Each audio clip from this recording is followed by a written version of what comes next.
Hey, my name's ShawNshawN. I sell art on ShawNshawN.co and specials on eBay, and I also do screen reading on ShawNshawNacting.com.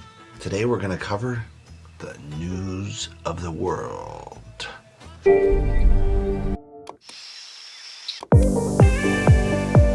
So this is directed by Paul Greengrass, also director and writer, based off a novel. Actors are Tom Hanks as Captain Kidd, this kind of ex-army guy who happens upon this girl who needs to be transported to her long-lost relatives. Helena Zengel plays Johanna Cicada, that's her Indian name. Alme is played by Michael Angelo Covino, who's one of the lead bandits that try to attack them. Mare Winningham plays Doris, either his wife or his long-lost lover, I'm not sure, but there was two girls in here and I missed the very, very beginning, so I don't know what I missed. So the story is, this guy's traveling around, he tells the news of the world, so he has newspapers rolled up in kind of a leather bound bag, and he travels town to town where they don't have, I guess, access to the telegram and our newspapers, and he reads the news for a dime a read. So he's making his living begging this way. He used to be a newsman before the war, but now he lost his whole business, during the Civil War. So he's reduced to this kind of really grubby kind of living, and he's traveling across Texas, and he runs across this girl who obviously the family has been attacked. Her family was Indian, and she's actually a white girl, so you're kind of like, this is kind of interesting. Why is this white girl hanging around with these Indians? Why does she consider them family? Why doesn't she speak English at all?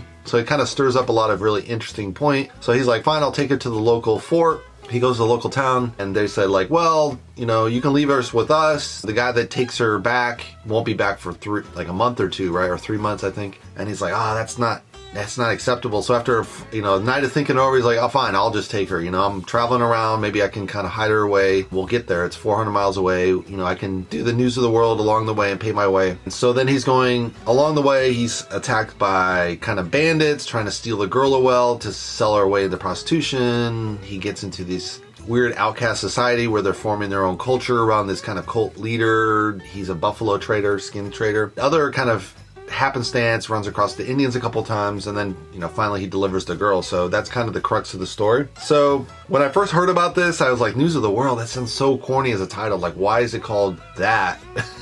But I mean, the book is called The News of the World, so they're just being accurate to the book. So all the book fans are going to be like, oh yeah, News of the World, they're going to recognize it, so they kind of have to use that title. Similar to how the last movie I saw, Monster Hunter, I thought that was the dumbest title ever, but the whole video game was called Monster Hunter, right? So to be true to the really core fan base that's going to spread the news, the word of mouth of the film later, you got to stick to that title, right? So that's the name. And it makes sense once you see the film and you see like, oh, he travels around and tells the news. You're like, oh, that's why it's called News of the World. Otherwise, at first you're just like, this is so silly, right? It's based off a novel, and the novel is based off a real life kind of story called The Captured, of kids that were captured by Indian tribes. As Indian tribes did all the raiding, they would capture the kids and then just make them full Indians. And later on, these kids would be captured like 3-6 years, and later they would escape somehow or get captured again by the whites and then brought back to their families, and they wouldn't adapt well. So this novel's based on that real life story and kind of, novelization form. And then this script is based off this. So it has this really nice, rich story of the real history of it happening, a really solid novel. And then you boil it down to a really thin script that you can really film off of. So that's a really great backstory for a story. When you do a film, you really want that for the actors to be able to portray those characters really accurately and get a feel for the era. And that really comes across. They do change some of the timelines. I think Captain Kidd was actually in the Mexican War and the War of 1812.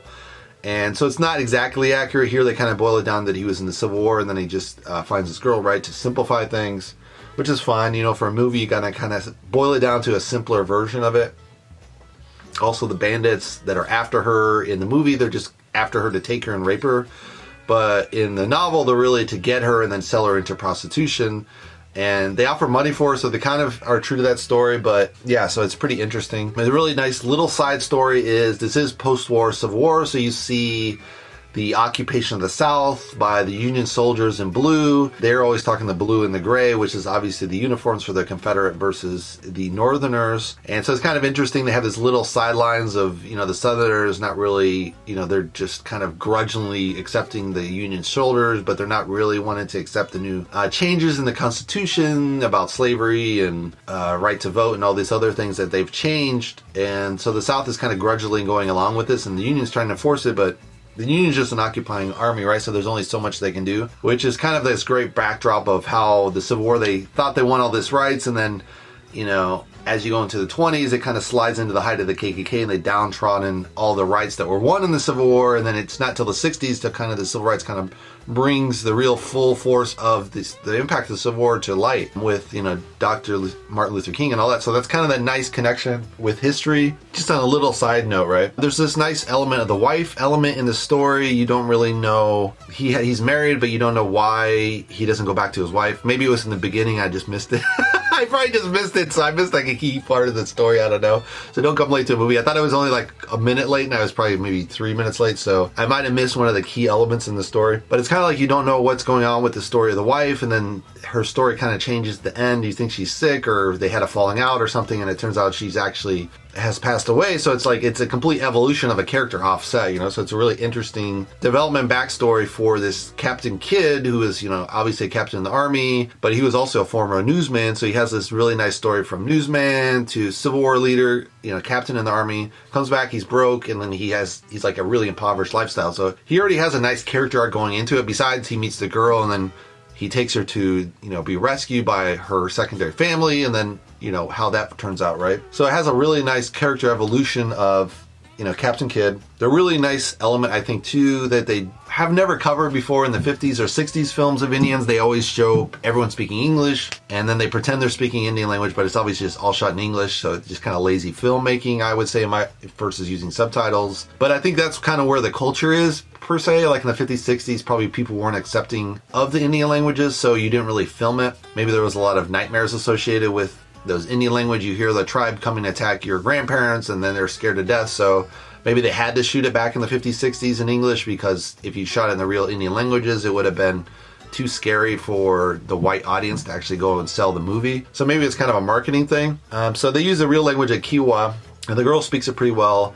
And then the Captain Kidd learns a little bit. So I like that really element of, you know, being able to transition her from a white Indian, per se, who's been raised by these Indian tribes that captured her at a very young age, and try to transition her back into the European Western mentality, you know, wearing a dress, a skirt, you know, curtsy, all these different manners, how to eat at the table versus using your hands to eat. And so she has a lot of wild ways to overcome, you know, from a Western standpoint, to get back to the Western accepted kids versus, you know, growing up as an Indian. So he has this kind of lost in between the two cultures feel, which is really nice touch. And it uncovers kind of this hidden culture within the culture, which was when Indians did their raiding, when the tribes would raid on different settlements, the Western settlements that were stealing their land slowly but surely, and the Indians were just trying to like push them back, right? That's what the raids were about. And they would, you know, capture the kids, and they would just raise them as Indians. So they had all these Europeans were raised, you know, the Western Americans were raised inside of American tribes, and that's why nowadays you have a lot of the Indian tribes have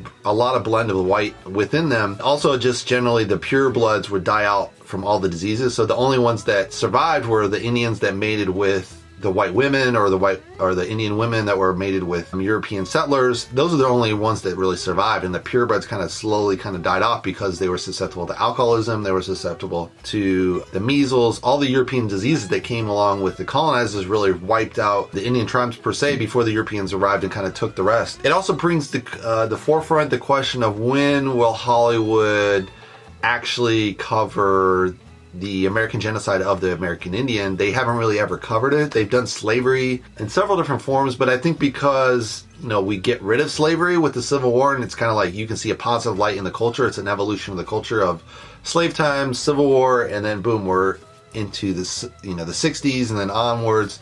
It's kind of an evolution, a positive evolution of the culture. Why the genocide of the Indians, like you start with this great, you know, 300 language culture, and you blend it all down to one, and you wipe out almost 99% of the Indians. So there's not a positive story there, right?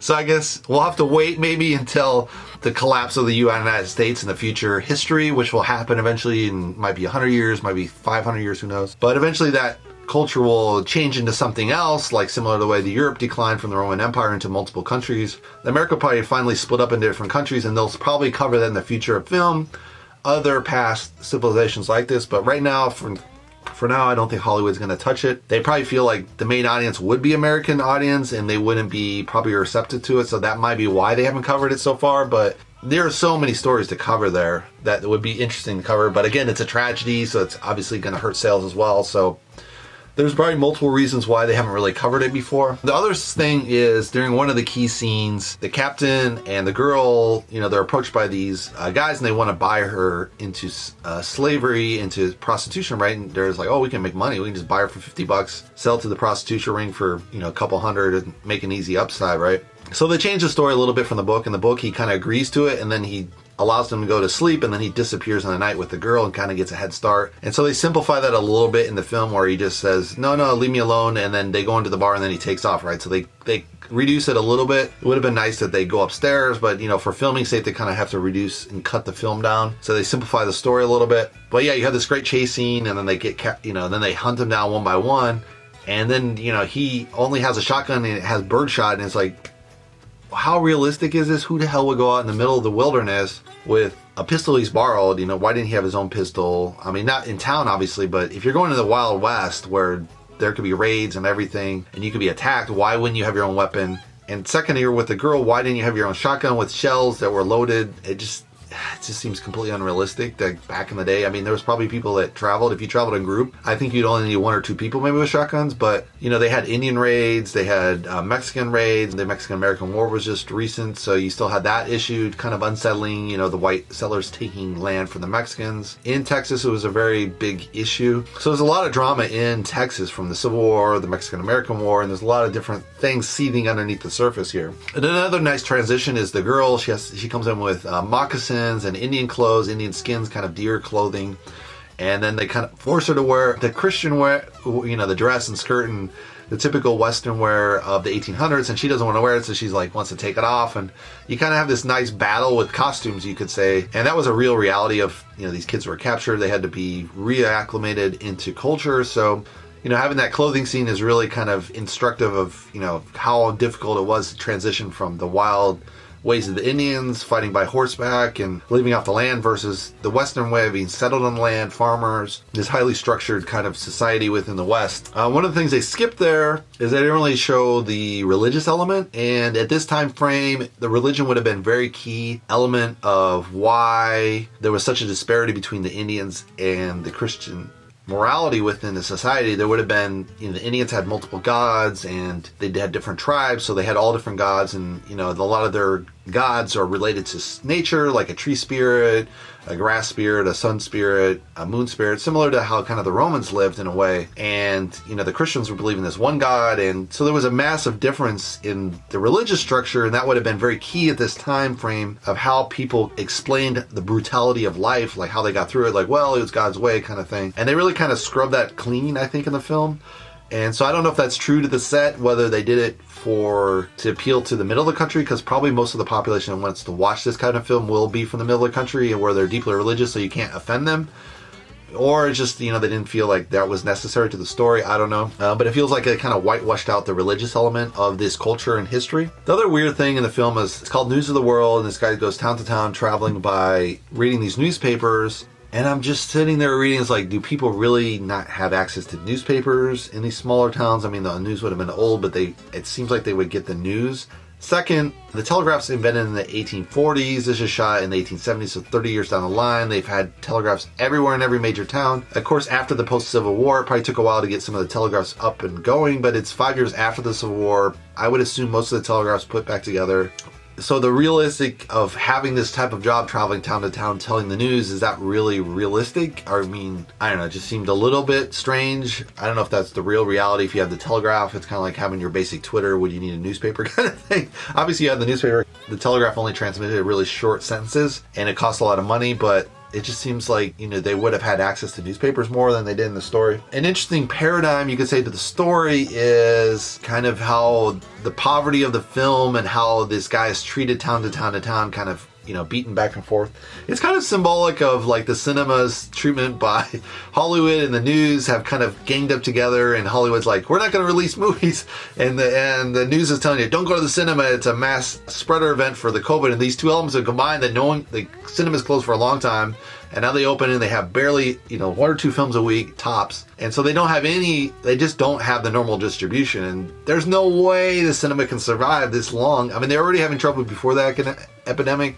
I don't know how they're going to survive all the way through this, until they get fully vaccinated. I mean, you can debate whether that's the right way to handle it, but it just seems, that film kind of reflects the reality of Hollywood being mistreated and this film industry being mistreated by Hollywood, kind of feel to it a little bit. Another parable too that probably was incidental, but this guy finds this girl in the wilderness. It's like, would he really take care of the kid? Would he be a strong moral character? And it's kind of symbolism of, Hollywood. Do they protect kids or did they not protect kids? Because you have all these kind of crazy stories of pedophilia in Hollywood, and then you're like, well, is it all directors? Is it just a real small minority? How bad is the abuse of kids?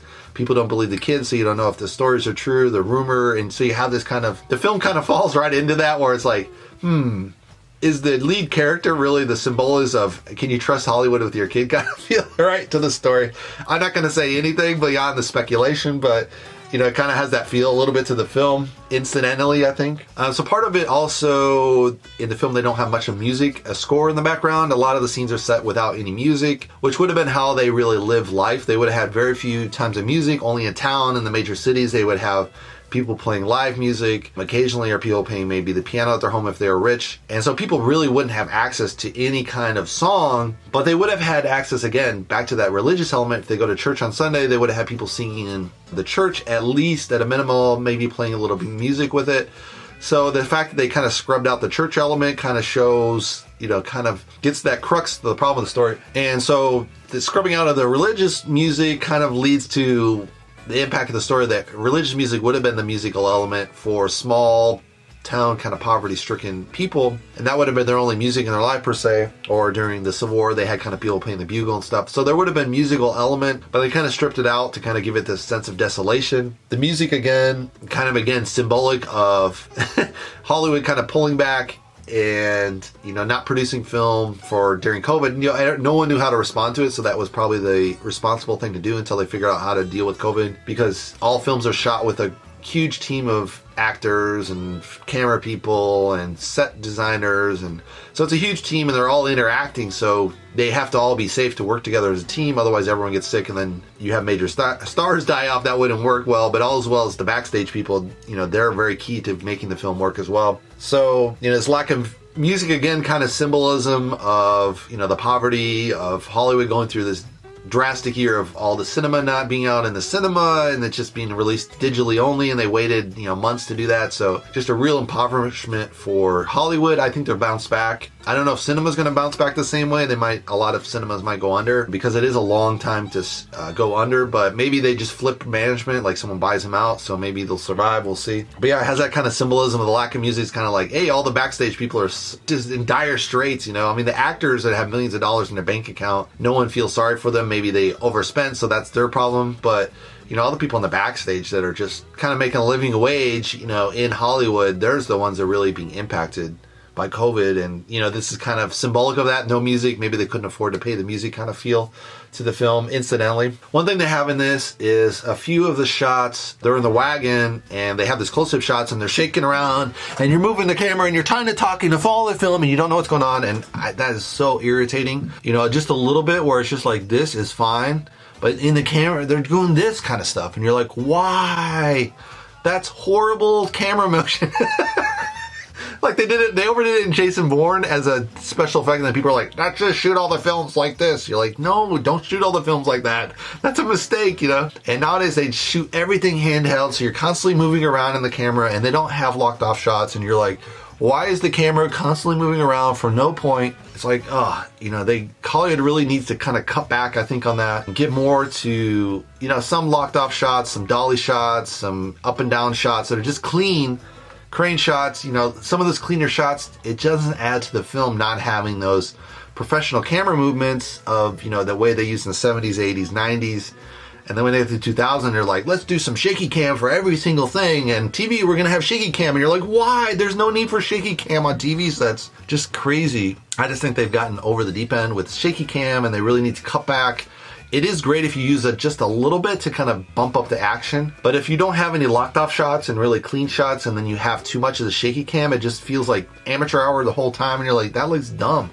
Like, the locked off shots make the shaky cam work, so you need the locked off shots with the shaky cam, and those smooth glides in between and smooth up and down shots that kind of has that nice transitional locked off, smooth transition, a little bit of shaky cam, right? And I just think Hollywood's kind of done way too much shaky cam, and they don't have as much locked off and smooth gliding crane shots kind of, and you're just like, it's just super irritating. I think from a filmmaker standpoint, I just think they've gone off the deep end, and they need to reel that back in. A little bit is okay, but you know, they're just constantly moving a little bit, and you're like, why is the camera moving a little bit? And you know, no one sits around in a room and talks like this and moves around, and you're like, why is the camera constantly moving with the headshot? And like, Hollywood, wake up, dude. It's totally crazy what to do with the camera today, you know? It's like, dude, that's just not how reality works. I mean, it's not adding much. So yeah, that's just a pet peeve of mine. I think they're just overdoing it a little bit on the shaky cam. In this film, it's in the wagging scenes where they're constantly moving around. You're like, there's no point to that. You just see the shaky cam and you don't see what the hell they're talking about. You're way overdoing the shaky cam. So again, I would say if they had redid those shots with just a little bit of shaky cam, it's fine. On the wagon, they are riding a bumpy ride, but the people can move around and you just have a smooth gliding camera follow them. It looks way better than shaky cam on top of them moving around, and you're like, what is going on with the dialogue?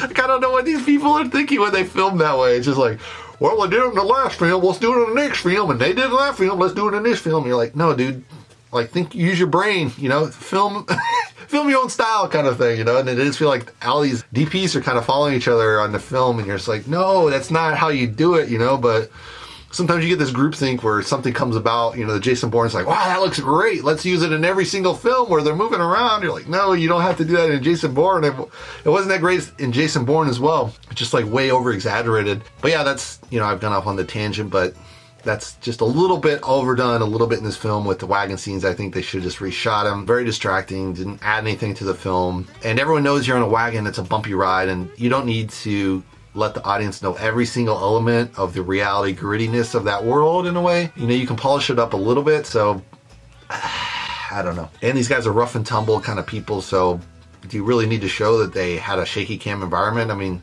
the thing is, the human eye can follow something like that, but and you got a camera and it just breaks that and makes it too irritating. You know, that's just not how people process life. Unless it's a life and death situation, it makes sense. But if you're just riding a wagon, it's not life and death, right? Until the wagon goes off the road and then you're down a mountain and you're gonna die. Yeah, that's a life or death shaky cam situation. But if you're just riding down the path, it's like, no, that's just a little bit of shaky cam, not nothing. It's just way overdone. I don't know why they don't see this when they're filming. Like, that's just a really bad shot. Just shoot a straight shot and shoot a shaky cam, and then you can see the major difference that shaky cam is way off the deep end. So next time, guys, film with the straight shot on the rails or whatever, and then shoot a shaky cam if you want, and you'll see the difference what I'm talking about. And that's my review of News of the Day. Hopefully you guys, if you'd like to subscribe, you can subscribe below. Hopefully you guys like it. I think it was a pretty good film. It is a little bit long, but and I'll see you on the next movie review. Thanks for watching, guys.